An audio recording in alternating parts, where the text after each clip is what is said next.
हम सब जानते हैं सृष्टि एक रंगमंच है जहाँ प्रकृति, पुरुष व परमात्मा का नाटक चल रहा है। सृष्टि के आरंभ में जब कुछ भी नहीं था, तब स्वयं निराकार परमात्मा ने 5 तत्वों के संयोग से इस संपूर्ण सृष्टि अर्थात प्रकृति व इस प्रकृति की जटिल व चैतन्य रचना मानव शरीर की उत्पत्ति की उसी सर्वशक्तिमान निराकार परमात्मा को, जो इस सृष्टि का निर्माता है, जो इस सृष्टि को नियंत्रित करने की शक्ति रखता है, उसे हम भगवान कहकर पुकारते हैं। मानव जब तक भगवान को याद नहीं करेगा, तब तक 5 तत्व जिनसे इस सृष्टि का अस्तित्व, उनके महत्व को व सृष्टि को, इनके संतुलन के महत्व को समझेगा। 5 तत्वों को समझने का आसान तरीका है भगवान शब्द के अर्थ को जानना। भगवान यानी भव से भूमि अर्थात पृथ्वी, गर्भ से गगन अर्थात आसमान, व से वायु अर्थात हवा, आ से आग अर्थात अग्नि, न से नील अर्थात जल।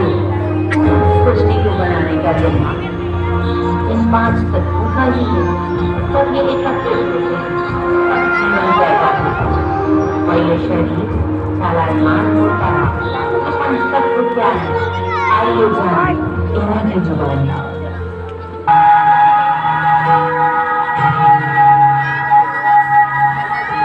मैं आकाश अर्थात रिक्त स्थान, मुझे ब्रह्मलोक, शांति धाम व परम धाम भी कहा जाता है, क्योंकि पूरे ब्रह्मांड का जन्म मुझसे ही हुआ है।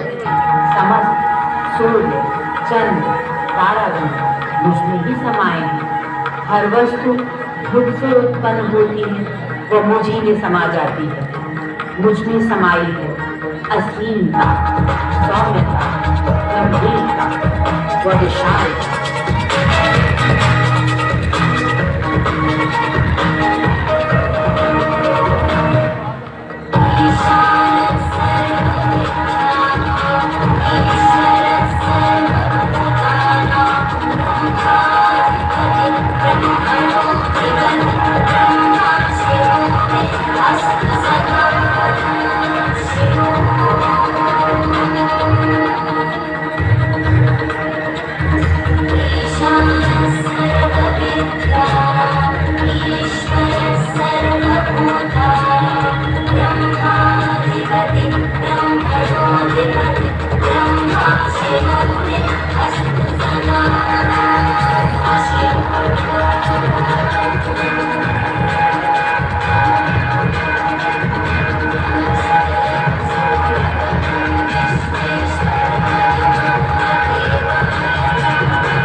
आकाश तत्व के बाद 5 तत्वों में से दूसरा तत्व मैं हूँ, वायु।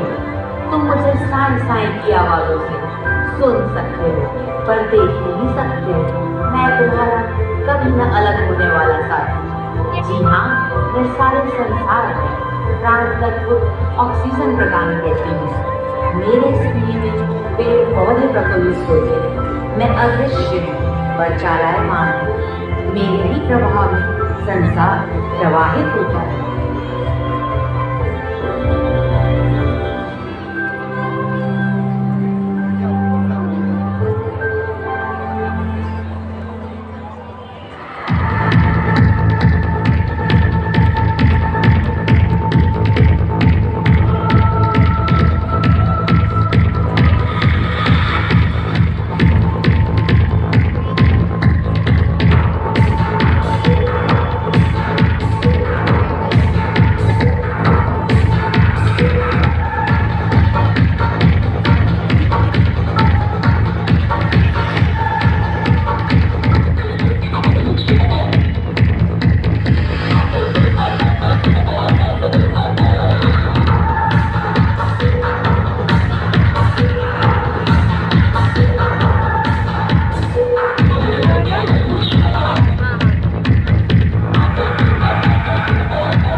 आकाश व वायु तत्व के बाद मेरा जन्म हुआ। मैं अग्नि, मैं पावक, मैं आनंद, मेरी ऊर्जा व जोश को तुम सुन, देख व महसूस कर सकते हो। मैं नहीं समझती कि मेरी पवित्र सेवाओं के बारे में कुछ भी कहने की आवश्यकता है। धरती के अस्तित्व एवं विकास में मेरा ही हाथ है, क्योंकि मैं सूर्य हूँ। मेरी ही रोशनी के बल पर तुम संसार को देखते हो। मैं दिन में ही नहीं, रात्रि में भी प्रकाश देती हूँ। मेरे विभिन्न ऊर्जा स्तर तुम्हारे दैनिक आवश्यकताओं को पूरा करते हैं। मंदिरों की दिव्य ज्योति मैं ही हूँ।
झरझर बहती झरना, वो कल कल बहती नदियाँ, वो जल तरंगों की आवाज़ तुम्हें मेरे ही होने का एहसास कराती है। आकाश, वायु, अग्नि तत्व के बाद मेरी अर्थात जल तत्व की उत्पत्ति हुई। मुझे तुम सुन, देख वो महसूस कर स्वाद ले सकते हो। मैं निर्मल, स्वच्छ, पवित्र, शुद्ध, गतिमान पृथ्वी के अधिकांश भाग में व्याप्त हूँ। मुझ में परिस्थिति एवं परिवेश ढलने का गुण है। मनुष्य के शरीर में भी मैं व्याप्त हूँ। गंगा, यमुना, सरयू के लोग मेरा गुणगान करते हैं। शुद्धता व शीतलता के लिए मेरा उपयोग होता है। शुद्ध, गतिमान पृथ्वी के अधिकांश भाग में व्याप्त है। मुझ में परिस्थिति एवं परिवेश ढलने का गुण है। मनुष्य के शरीर में भी मैं व्याप्त हूँ। गंगा, यमुना, सरयू के लोग मेरा गुणगान करते हैं। शुद्धता व शीतलता के लिए जेरा उपयोग होता है।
आकाश, वायु, अग्नि, जल तत्व के बाद मेरु अर्थात पृथ्वी तत्व की उत्पत्ति हुई, जिसे तुम देख, सुन व महसूस कर सकते हो।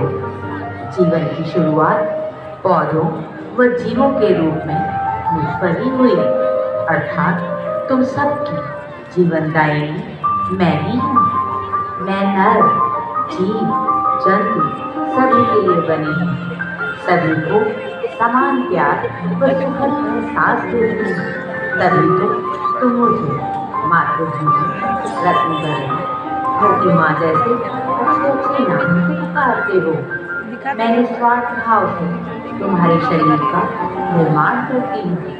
फिर नाना प्रकार के पदार्थों से इस शरीर का पालन पोषण भी करती हूँ।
मानव शरीर जो भगवान की सृष्टि की सबसे जटिल और सबसे सुंदर रचना है, वह मानव शरीर क्रमशः आकाश, वायु, अग्नि, जल और पृथ्वी इन पंच महाभूतों की संयुक्त संरचना है।